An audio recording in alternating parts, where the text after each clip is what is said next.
بخت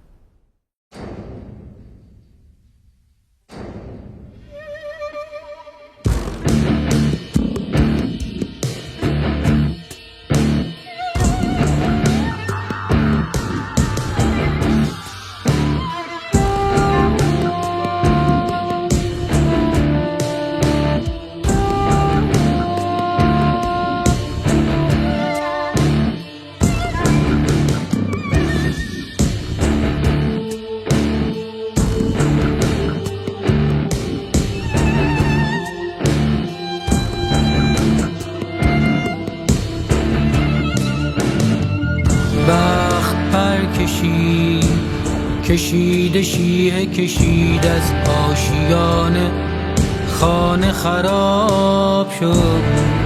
از کودکی سایت پشت پرده سینایم، پیدا که داد نزنم دستت روی دهانم.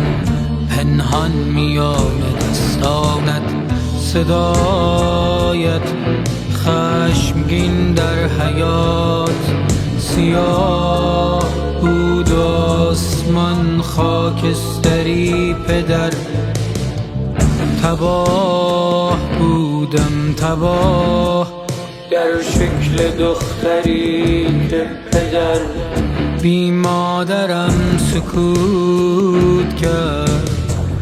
تا به روی من ریخت روی فرش، تا خاله ها و عموها عمود خانه فرو ریخت. فروش رفت پدر، تجاوز کن به من، تجاوز تا انتقام را بگیر.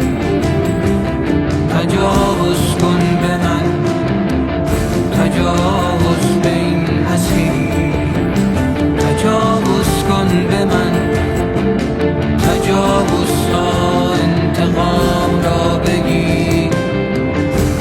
تجاوز کن به من، تجاوز به این اسیر.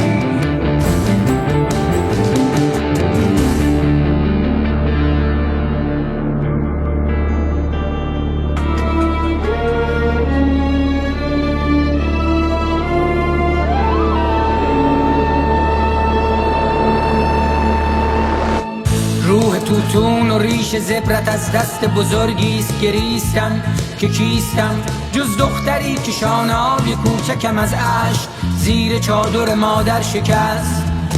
هرشب تجاوز کن پدر، پدر تجاوز کن به من.